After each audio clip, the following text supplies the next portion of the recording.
Hi, it's Joe Polizzi, and welcome back to Content Inc. I just returned from the 4th Annual Content Entrepreneur Expo, and honestly, I'm still in the post-event glow. Everything seemed to run perfectly this year. The presenters, the quality of the attendees, the networking. Heck, we even managed to keep the whole thing on time. And a personal highlight of mine, I did my first book signing for Burn the Playbook, and that felt pretty special. Now, over the few days, I learned so much from so many amazing people, and I wanted to share some of the biggest ideas that hit me the hardest, the ideas that I think can help you sharpen your strategy, rethink your role as a creator, and maybe even change the way you approach your work.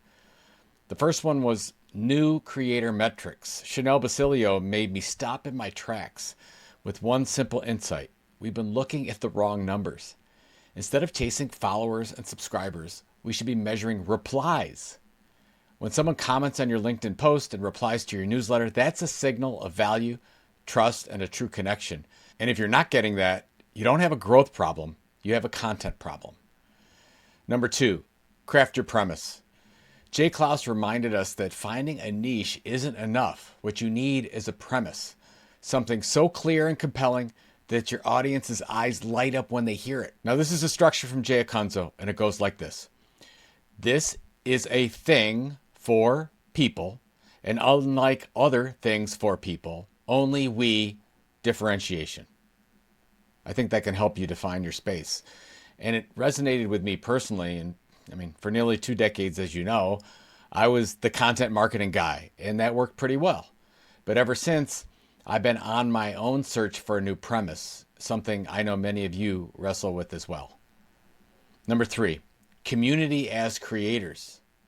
Rita McNeil-Danish, CEO of Signal, Ohio, showed how powerful community-driven content can be. And instead of hiring journalists to cover every event, they trained citizens to do it here in the Cleveland area.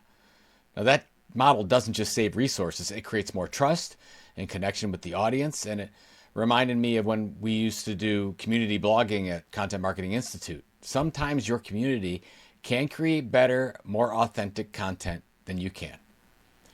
Number 4, pushing the envelope. Mark Schaefer talked about the importance of creating awe, moments that stop people in their tracks. So whether that's Liquid Death taking over the water category or Nutter Butter going viral with absurd content, the point is simple. If your community isn't talking about your content, you're not pushing hard enough. Number 5, break patterns. Jay Akunzo gave a master class on speaking and content creation. His insight was this: focus on the first and the last moments of your content. People remember the beginning and the end, and if you can nail those, you're in the top 5% of creators. Number 6, stop playing small. Amanda Northcutt challenged us to ditch the small goals. She reminded us of Marianne Williamson's famous line, "Your playing small does not serve the world." That hit home. Too often, even I find myself thinking, why me? But the better question is, why not me? Number 7, slow down. Robert Rose gave us a powerful reminder. Speed isn't always your friend. AI and instant answers are making us forget the value of friction. As Rick Rubin says, when the work has 5 mistakes, it's not yet completed. When it has 8 mistakes, it just might be. Sometimes we need to slow down to make the work better. Number 8, listen more. Ann Hanley is writing a new book out next year called ASAP, As Slow as Possible. Maybe you see a theme here. What's fascinating is that this idea came from a talk she gave back in 2016. It lived on because her community kept asking for more. I think that's the lesson. The best content ideas aren't always the ones we invent. They're the ones our audience asks us to pursue. And number 9, search as we know it is over. Surprise, surprise, right?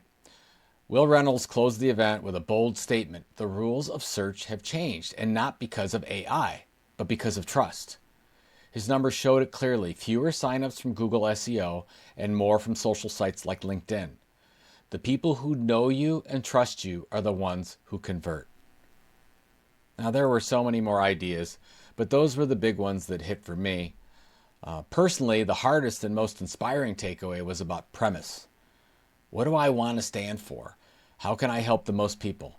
And how do I turn that premise into a model that works? So here's my challenge to you. What's the real metric you should be measuring? What's your premise, the thing that makes people's eyes light up? And are you ready to step fully into it? No more playing small. If you're wrestling with these questions, you're not alone. I am too. But that's the work of a content creator, of a content entrepreneur, and that's what makes this journey so powerful. Thank you for listening, and until next week, keep building.